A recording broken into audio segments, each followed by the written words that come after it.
Welcome to Columbus Report on Waycross Community Media. I'm Dana Gagnon, Government Programming Coordinator, and you're watching the program that keeps you up to date on what's happening in Ohio government at the state level. As Representative Blessing told us last month, the first project our state legislators need to tackle this year in Columbus is the state budget. On March 5th, Governor Mike DeWine delivered a State of the State address to talk about what his priorities in the budget will be.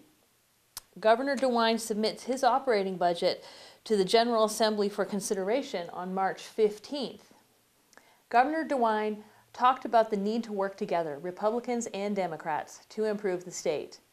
The governor began by saying it is time to invest in Ohio and lists children, workers, roads and bridges, infrastructure, Lake Erie and water, and state parks as areas to focus on.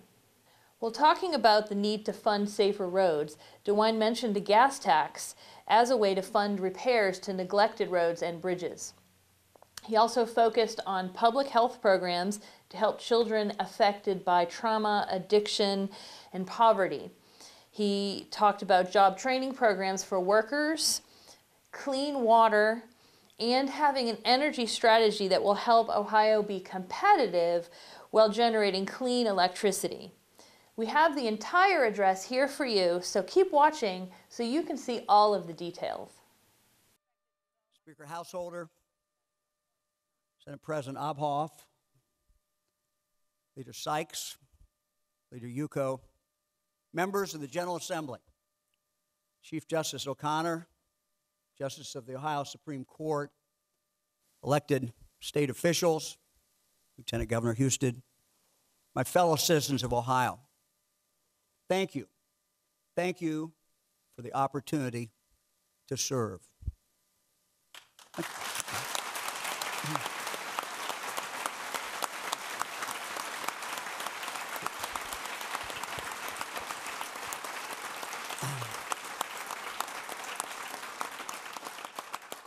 And why don't you all sit down and relax?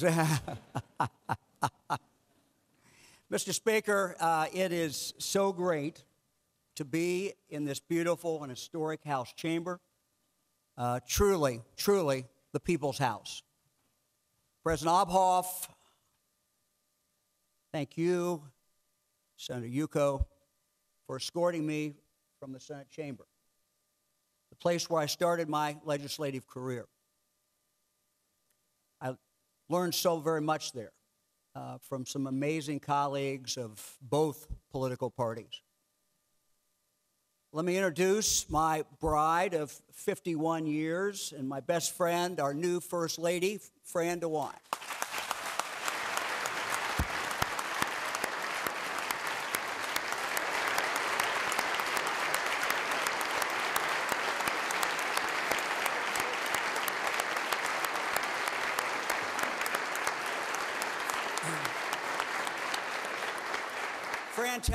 Fran tells me she's going to be focusing, no surprise, on children, particularly in regard to reading, food, and nutrition. And I'll tell you, I know from her great passion for children and families, she's going to do truly some amazing things. Very excited.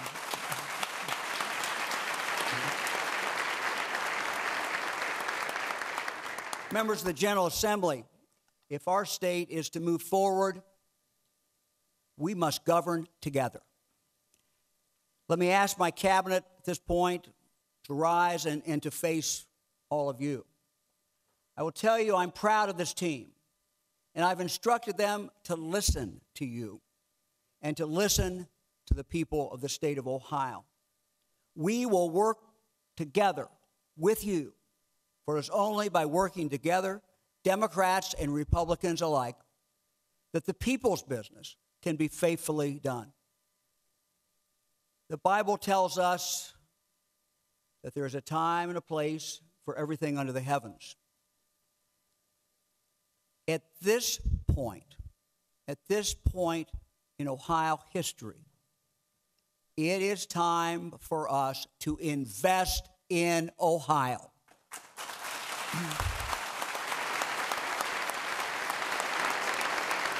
It's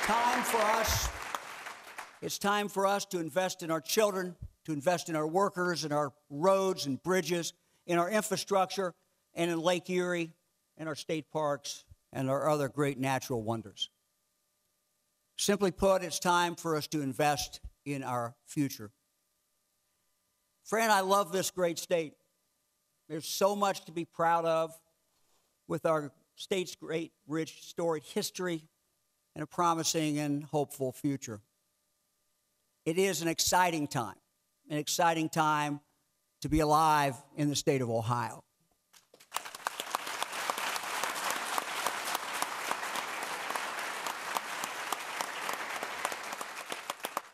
This year, we'll celebrate the 50th anniversary of mankind's first step on the moon by our fellow Ohioan, Neil Armstrong. And as a lifelong baseball fan, I'm particularly excited. This year marks the 150th anniversary of the Cincinnati Red Stockings. Now the Reds, the oldest team in all of baseball. But not only that, on July 9th this year, the Cleveland Indians will host the 90th All-Star Game. And I intend to be there. Indeed, it's a great year to be governor of this state and to be an Ohio baseball fan. You know, one of the most important jobs of the governor is to be the biggest salesman, the biggest promoter of this state. No one was better at it than the late Jim Rhodes.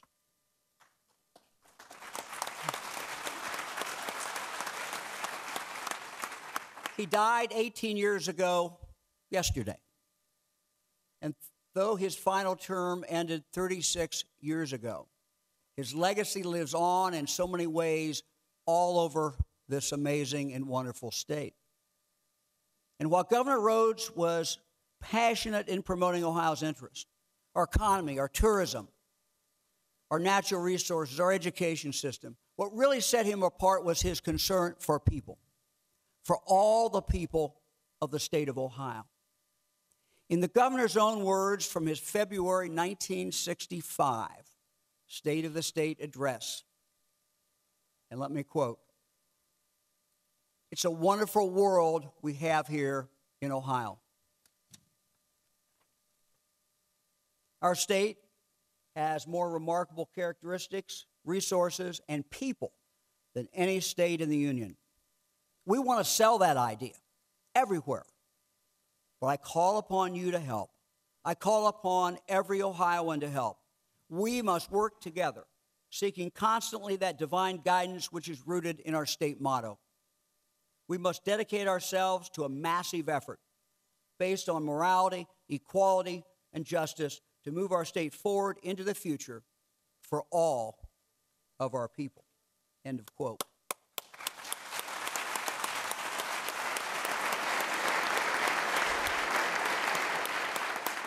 And so today, we must dedicate ourselves to our own massive effort. Though we live in a great state with so many amazing opportunities every single day, so many amazing people who are doing truly incredible things here in Ohio, we still have, as we all know, many challenges, many significant challenges. John F. Kennedy said that the job of the president is to lay before the American people the unfinished business of the country. That is also my job as your governor, to lay before the people of our state our unfinished business. Unfinished business. So let me start with roads and bridges. We have neglected them too long. We now face a crisis today that must be addressed immediately. We must fill our potholes. We must bolster our bridges. And we must rebuild our roads.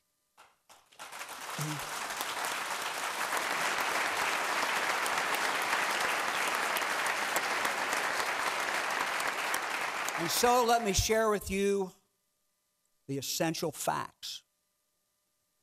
Our counties, our cities, our villages, our townships have seen their resources for road and bridge repairs dwindle and dwindle and dwindle over the years.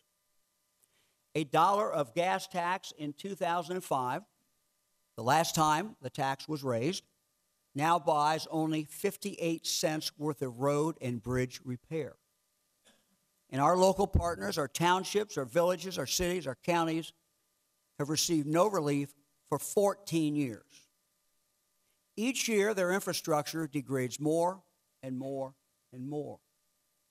Each year, they fall further and further behind. Each year, their roads and bridges get less and less safe.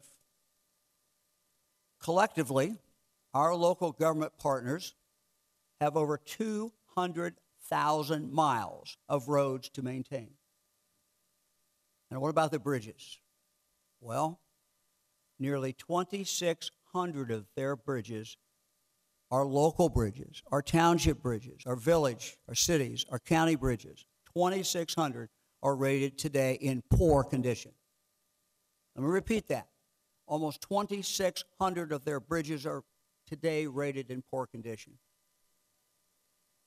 Now, the situation with our state roads and bridges is similar. The only difference is that the state has masked its problem for a while by borrowing more and more money, none of which, by the way, has gone to our local communities, our local partners. Well, now our credit cards are maxed out. We simply cannot borrow any more, nor should we. Some may think that if we do nothing, status quo, the quality of our roads will somehow remain the same. Let me assure you that is simply not true. Nothing could be farther from the truth. The money the state has borrowed, that same money that has been propping us up, has now been spent. It's gone. And now that it's gone, we are heading into a very dangerous point. Now that it's gone, we are about to see a dramatic reduction in the quality of the roads in this state. It has just now started, but each month it will get worse and worse. For a while, the bonds propped everything up. Money's gone. Debt remains. When road conditions deteriorate by 25%, crashes double. When they deteriorate 60%, crashes go up tenfold. If we do nothing, more Ohioans will get hurt, and more Ohioans will die. What a debt. Our total ODOT debt is now almost $4 billion. A record, an absolute record. This coming year, our debt service at ODOT will be $390 million, also an historic high. That means that before one single penny can be spent on roads and bridges, our drivers, our citizens must pay $390 million in debt service alone for past projects and for past commitments. That's where we are. Those are the essential facts. Now, I have instructed ODOT Director Marchbanks to take a hard look at his department.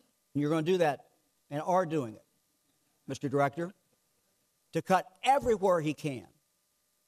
And he has assured me that he is doing that. Our local jurisdictions and the state together have a combined shortfall this year and for years into the future of at least $1.2 billion per year. It will take this much additional revenue just for us to maintain our roads in their current, whatever you think about the current condition, the current conditions, and allow us to do only a modest amount of new work. That's what $1.2 billion does.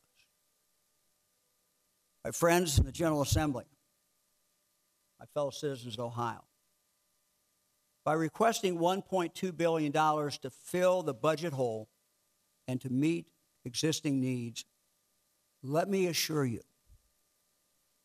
this is a minimalist approach. This is a conservative approach. With this being the absolute bare minimum we need to protect our families and our economy. Each one of you, think about it, each one of you knows a dangerous roadway or intersection in your district. Each one of you has ones that people complain about. Each one of you has ones that where people are dying. ODOT has, at my request, identified 150 roads and highway locations all across our state that urgently need to be fixed. Our proposal that I have sent to you, the $1.2 billion, would allow us to fix each of these. And then when all of those were fixed, we would move on to additional dangerous roads and intersections. We can do that, but we can only do it with what I have sent you. And let me just be brutally honest. If you think, if your constituents think the roads are bad now, you haven't seen anything yet if we take no action. While the local governments have been suffering for some time with the lack of resources for roads, state roads are just now entering the period where the revenues for them will drop dramatically. Look, I get it. I know there certainly would be a temptation to reduce the money that we're asking for. I understand that. I've been where you are today.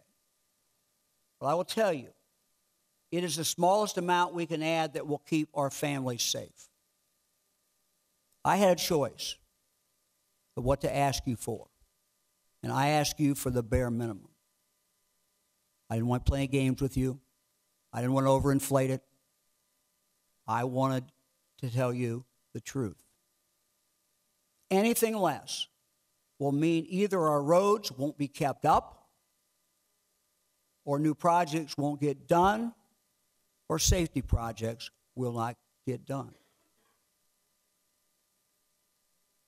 Mr. President, Mr. Speaker, members of the General Assembly, our families should not be driving on roads that are crumbling and bridges that are failing. So I appeal to you today as legislators, as fathers, mothers, sons, daughters, help us fix this. This state has avoided its responsibility for much, much too long. And now is the time for us, all of us, to collectively act.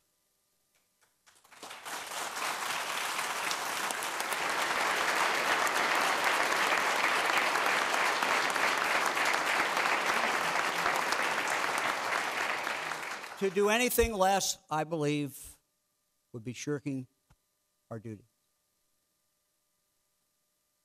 As I said in my inaugural address, I will be asking you and the people of the state of Ohio to invest in things where returns will not all be immediate. In many cases, we won't see results during the term of my administration. In some cases, not even in our lifetimes. Yet still we must act. In the words of Robert Louis Stevenson, don't judge each day by the harvest you reap, but rather by the seeds that you plant. The budget that we'll submit to you will plant seeds of hope and possibility that will grow the roots of abundance and opportunity for future generations of Ohio. My personal philosophy is really pretty simple. I take the world as I find it and do everything I can to try and make it better. And through the budget we will propose, we just want to make lives better for all Ohio families.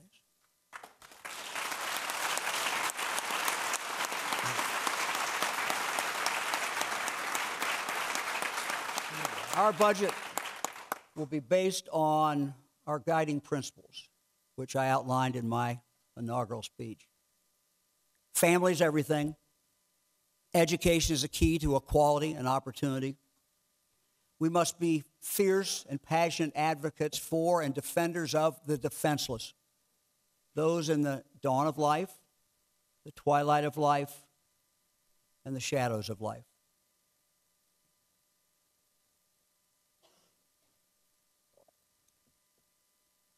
And everyone, no matter where you were born, no matter where you were born, who your parents are, where you live, everyone in Ohio deserves the chance to succeed, to get a good paying job, to raise a family comfortably, and to be secure in your future. Yet tragically today, too many Ohioans are not getting the chance to succeed and to live up to their God-given potential. It's wrong. It's unconscionable that in 2019, there are still children in Ohio whose opportunities and whose dreams are stifled because they live in homes where they're exposed to lead paint.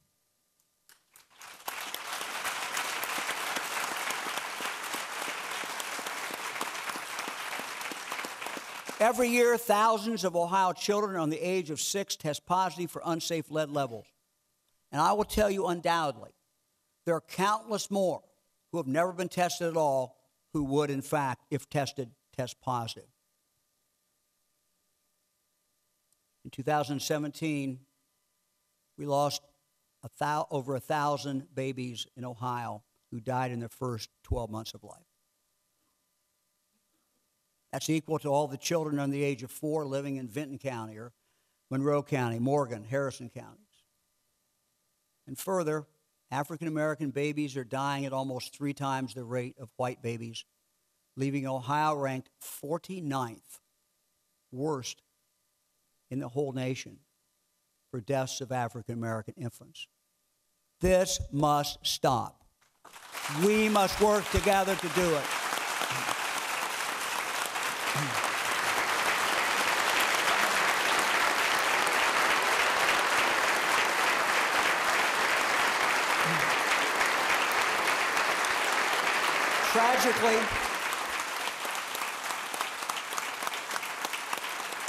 Tragically, through absolutely no fault of their own, there are children in every part of Ohio who are experiencing significant trauma, abuse, neglect, living with a parent who's doing drugs. These kind of what's called adverse childhood experiences are linked to an increased likelihood of depression, drug abuse, even significant decreased life expectancy. At any point in time last year, at least 15,500 of our children were in out-of-home care. And that is more than a 25% increase since 2013. Too many Ohioans are still dying daily from unintentional drug overdoses. I have instructed my Health and Human Services team, and it's an amazing team, to focus every single day on these public health challenges. Director of Health, Dr. Amy Acton, Medicaid Director Maureen Corcoran, Children's Initiatives Director Leanne Cornyn, Director of Mental Health and Addiction Services Lori Chris, Director of Job and Family Services Kim Hall, Recovery Ohio Director Alicia Nelson, and Director of Aging Ursel McElroy. This strong, compassionate team will work together across agencies to save lives. They understand that kids have only one chance to grow up and that there is an emergency, therefore, an urgency in absolutely everything we do. Their focus will be on people, and they will work with you, members of the General Assembly. They will work with you, and they will work with their counterparts at the local community level where services are truly delivered and truly rendered. Take a look at them. You've got ideas. You've got ideas.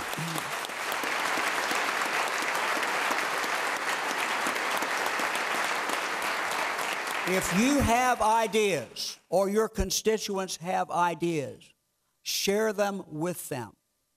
We want your thoughts. We want your ideas. We want your good judgment. It's a team that is already, I was going to say raring to go, but they're going. In the budget that I will propose, we will be creating a new public health fund, a fund that will leverage resources through an innovative new public-private partnership to increase public health awareness and prevention strategies. And we will be infusing resources directly into communities to make systemic changes, to help local efforts to prevent and treat mental health and substance use disorders, and to support recovery and wellness for individuals in Ohio. We're going to expand the state's treatment capacity. We are going to expand the state's treatment capacity first with more crisis support for children and for adults who are struggling with mental illness and with addiction.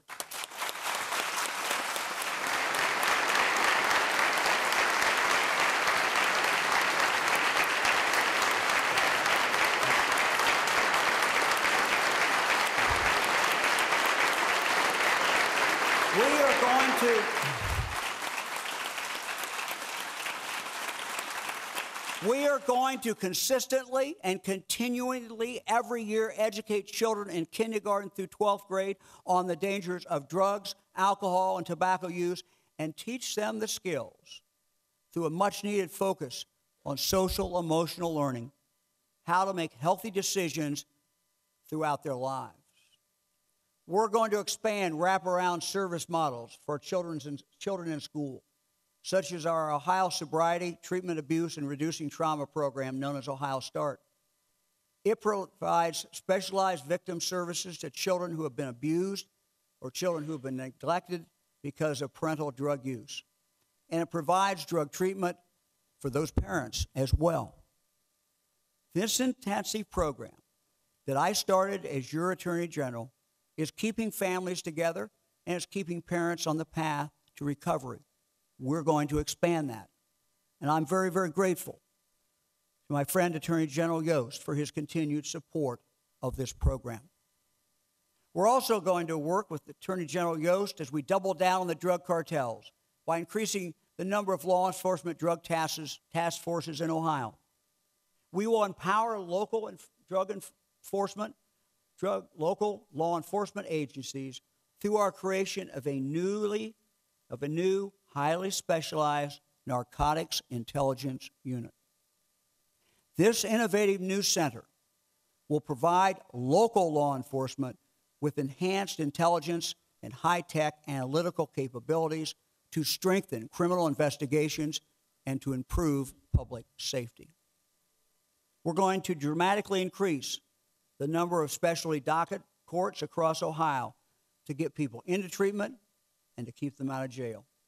And I want to thank Chief Justice O'Connor for her dedication to this effort and for all her work to make the criminal justice system more fair and better aligned with needs of all Ohioans. Justice, thank you very much.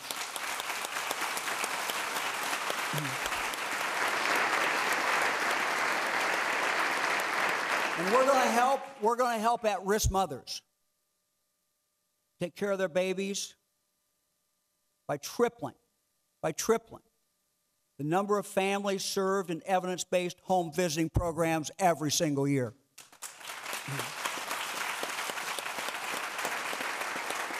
We're going to help these children by increasing our investment in quality early childhood education. By doing this, we will improve these children's odds for success. We're also going to direct a significant number of state resources to Ohio's most in need children to help them overcome the barriers and disadvantages of poverty and trauma. Our school children who are suffering. We have both a moral and an economic imperative to support these students every way we can. And that is why, through targeted funding in our budget, these kids will receive additional resources for mentoring, for after-school programs, wraparound supports, health care, mental health care, and much, much more. It is the right thing to do.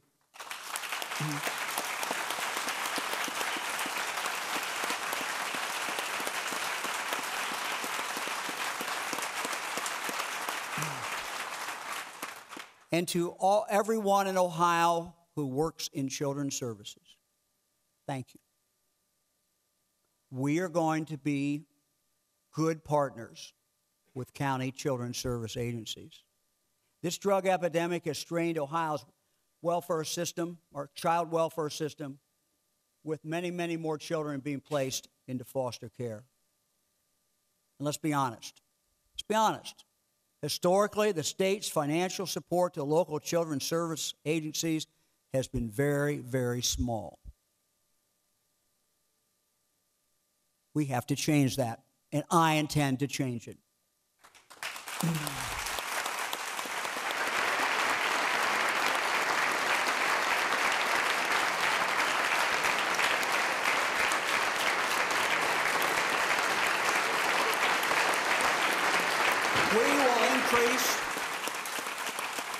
We will increase our state investment in children's services and in these children. And we will actively work with all local agencies to eliminate red tape, to relieve the pressure on local dollars, and allow promising prevention and intervention methods for our most vulnerable children to flourish.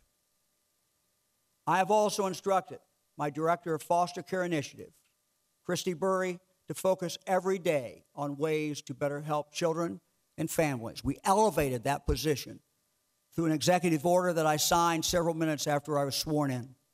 We're going to continue our efforts to recruit more foster and adoptive parents and better support kinship caregivers, primarily grandparents who find themselves unexpectedly caring for these children and who are doing a great job.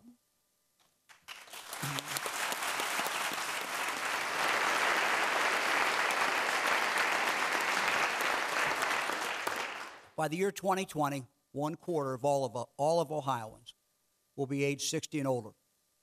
To assist this growing population, we will strengthen the caregiver infrastructure through respite and other supportive services for those families caring for older Ohioans living with a chronic or disabling or serious health condition. We'll expand nutritional and other programs that promote lifelong healthy living. And we will educate the public on ways to protect the independence, the vitality, and the contributions of older Ohioans. Even though our economy is going well, we have many of our fellow citizens who struggle every day. Many in our urban core, in our rural heartland, but really all over Ohio. Many people have not seen economic recovery in their neighborhoods. We will focus on bringing jobs and job training to the communities and to the people who have been left behind.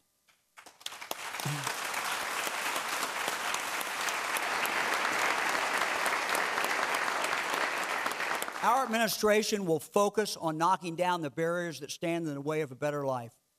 We'll focus on creative, new strategies to restore hope and to restore opportunity. We have a shocking number of our fellow citizens with disabilities who are unemployed or grossly underemployed. This is wrong. And so we are going to invest more resources into meaningful initiatives that increase employment opportunities for people with disabilities.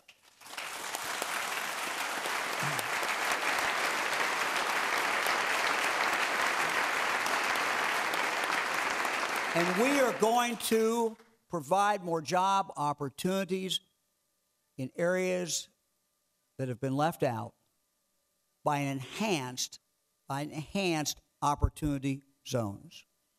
We're going to help Ohio college students and their families by having every one of our public universities offer guaranteed tuition that won't increase one dime over the course of 4 years if that student is in college.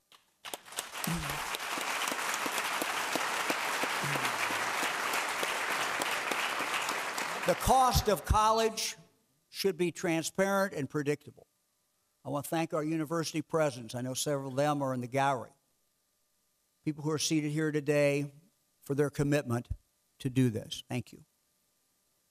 For those who take another career path, we're going to embark on the most aggressive workforce development and worker retraining effort in the history of the state of Ohio.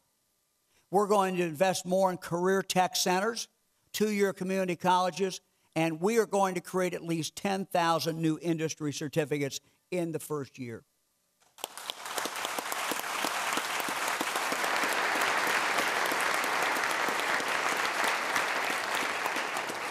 And let me just take a moment, while we're talking about education, to thank all the teachers in Ohio.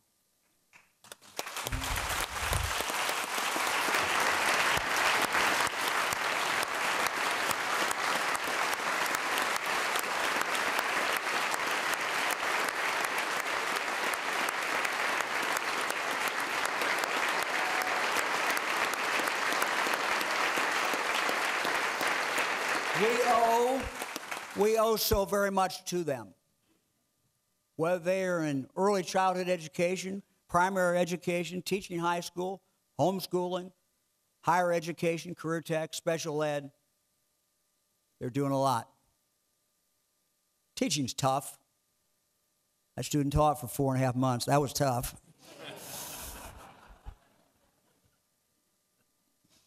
Figured being a lawyer is a lot easier. It's a tough job. Teaching is tough. And we know that teachers change lives absolutely every single day. Fran and my son Mark, our daughter-in-law Becca, are educators here in Ohio. Our daughter Anna volunteered in inner city middle school for a year. Our granddaughter Isabel is currently volunteering in a Cristo Rey school. I will just tell you, from all of them, each one of them, I continue to learn so very, very much. And I'm grateful for what they're doing. And I'm grateful for every teacher out there. And then there's Innovate Ohio. Let me take a moment now to recognize and thank my amazing Lieutenant Governor John Husted and his wife Tina. Tina, stand up.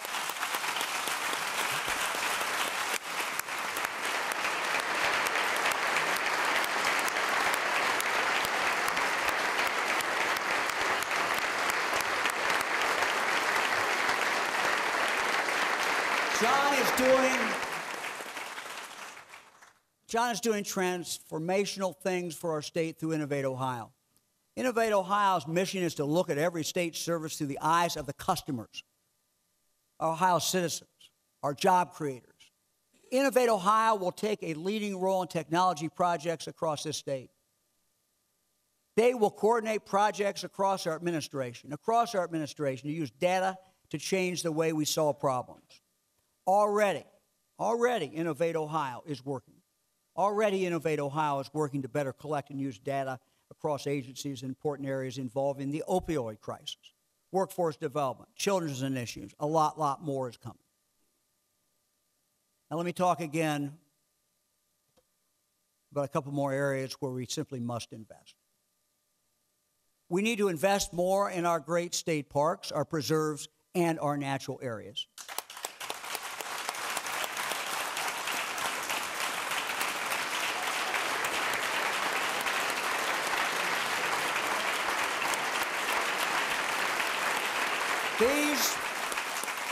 These God-given gifts are such an important part of what makes Ohio so special and what makes Ohio so unique and truly wonderful. Our wildlife is on the rebound. I'm told it will be a great year, John, to catch walleye in Lake Erie. We're seeing more and more magnificent bald eagles. We have so much to appreciate and to love. We need to support and expand efforts that are already starting to work to preserve and protect our state's natural wonders, from Lake Erie to all our lakes and all our rivers throughout the state of Ohio.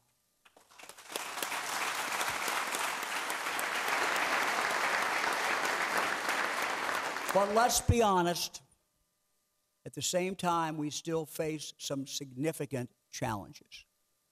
I want to talk about that. Water. Water is vitally important to every Ohio citizen, no matter where they live in Ohio. From aging infrastructure to failing septic systems to nutrient pollution to threats of lead contamination, communities throughout Ohio face different and unique water problems. The western Lake Erie Basin has been especially hard hit by algae blooms. We remember, those of you from Toledo, remember the 2014 water crisis when 500,000 Toledo residents couldn't use their water at all. And we've heard from charter boat captains who've said that during blooms they have to travel further and further out into the water because the lake is so thick and green, it was almost like pea soup. Our water problems have accumulated over the years. And it is going to take a dedicated, long-term commitment to achieve real solutions to protect Ohio's water for our children and our grandchildren.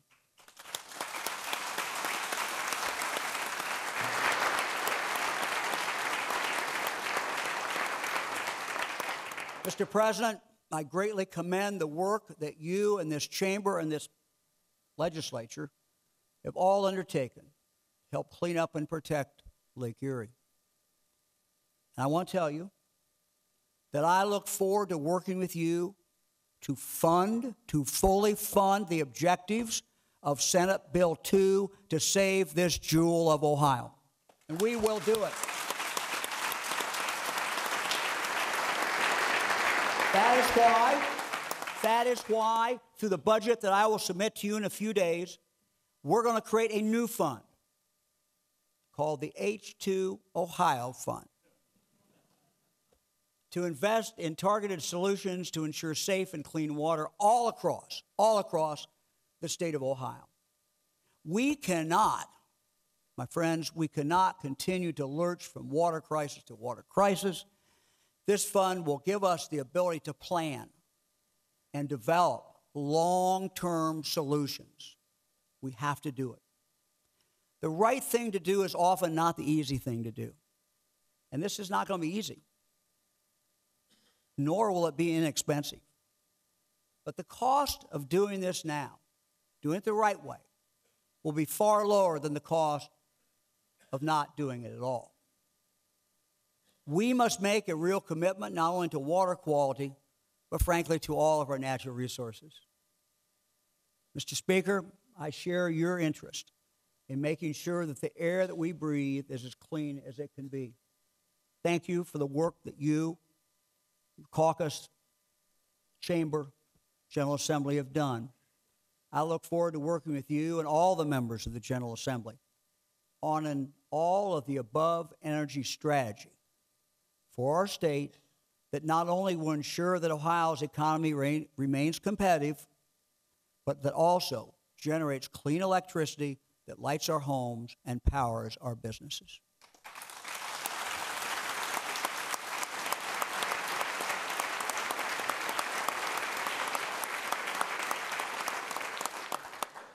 Leader Sykes, Leader Yuko, I enjoyed sitting down and sharing breakfast with you and your leadership teams recently and hearing about the issues that are important to you, important to your caucus. Fran and I enjoyed that a lot. I know we'll find many areas of common ground and many, many things to work together, and I look forward to doing that.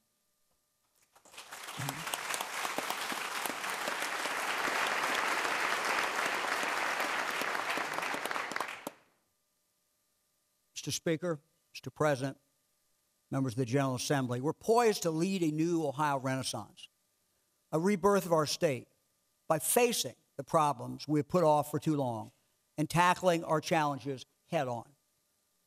My greatest desire is to work hand in hand with each of you to address our unfinished business.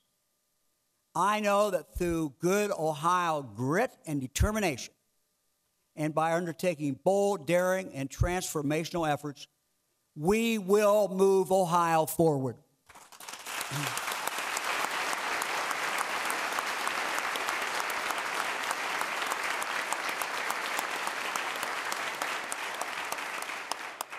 In my inaugural address, I spoke of the optimism with which my parents and grandparents lived their lives.